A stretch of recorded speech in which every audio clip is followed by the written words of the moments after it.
Mortal Kombat. There's nothing quite like a new Mortal Kombat game, is there?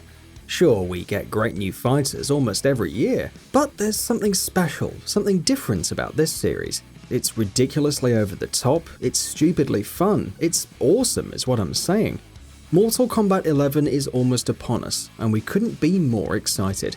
In anticipation of its release, which is right around the corner now, we'll be taking a look at 15 of the biggest talking points about the game in this feature. So buckle up and get over here! Story. Mortal Kombat 11 follows on directly from the events of its predecessor. I mean, duh. Shinnok has been defeated, while Raiden is looking to protect Earthrealm by destroying all of its enemies. Meanwhile, Kronika, the Keeper of Time, is pissed at Raiden for having meddled with the flow of time and is out for his blood, while also looking to bring back order to all the realms. Roster. There aren't a lot of fighting franchises that have a collective roster as excellent as Mortal Kombat's, and Mortal Kombat 11 is looking to leverage that as much as it can. Newcomer Geras has been revealed, who is the right-hand man of Kronika, and has the ability to manipulate time and can use sand-based attacks. Several similar faces are returning as well, of course. That includes the likes of Scorpion, Sub-Zero, Raiden, Johnny Cage, Cassie Cage, Jackie Briggs, Kotal Khan, Devora, Kabal, Jade, Sonya Blade, Baraka, Kano, and Scarlet. Shao Kahn has also been confirmed, but he is weirdly enough a pre-order exclusive. Length. NetherRealm Studios are one of the few rare developers who consistently put out fighters with great campaigns, so it's not surprising that there's plenty of excitement surrounding Mortal Kombat 11's story mode as well.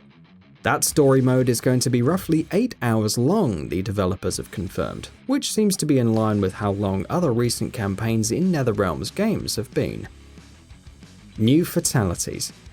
Fatalities are changing in Mortal Kombat 11, eschewing the X-ray style looks we used to get at shattered bones and punctured organs. Mortal Kombat 11 is instead all about glorious slow motion shots of sprays of blood, rendered in amazing detail, and usually coming right after some of the most ridiculous finishing moves ever. These include Johnny Cage knocking a guy's head off in the middle of a shoot, Jackie slicing people in half with her energy shield, and Baraka taking a bit out of skewered brains. Voice cast. Mortal Kombat 11 will be seeing some new voice actors stepping into the roles of familiar characters. Scorpion is now being voiced by Ron Yuan, who replaces Patrick Seitz, while Ronda Rousey replaces Jennifer Hale as Sonya Blade. Vic Chow, who has voiced Goro, Kenshi, and Triborg, also isn't involved. There are some who are returning though. Troy Baker once again portrays Shinnok, Stephen Bloom reprises his role as Sub-Zero and also voices Baraka. Richard Epcar is Raiden once more, while Jamison Price is still the announcer. Fatal Blow. Mortal Kombat 11 is introducing a few new mechanics as well. For starters, there's Fatal Blow. This is a deadly, extra powerful move that you can use when your health is below 30% to get you out of a sticky situation. You can't abuse it though, you only get one Fatal Blow per fight. Flawless Block and Crushing Blow. Another new mechanic is Flawless Block, which has a pretty self-explanatory name. It gives you a window for a comeback if you manage to execute a block on an incoming attack with precise timing. There's also Crushing Blow, which are special cinematic variations of some special moves that can only be triggered once certain requirements have been met, which change depending on the move in question. Customization. Mortal Kombat 11 also has a character customization system, which will allow you to personalize existing characters and customize their movesets, weapons, and outfits. These custom characters can also be used in competitive play online, but while cosmetic customizations through gear will carry over to online play, any changes made to stats through augments will not be considered. Speaking of gear and augments though, gear. There will also be unlockable gear that you can equip characters with in Mortal Kombat 11, but there's a catch. All gear will be cosmetic only and won't impact gameplay at all. Gear will be tied to microtransactions as well, though the developers have at least confirmed that there are no loot boxes involved. Augments. While gear doesn't affect gameplay, you can still outfit characters with augments, which do have an impact on gameplay. Augments can modify gameplay in certain ways, such as how moves work or how recovery windows work. For instance, Scarlet can get an augment to make her get even more life from blood.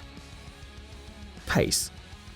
There was some amount of caution surrounding the pace and movement speed in Mortal Kombat 11 after its full gameplay reveal in January.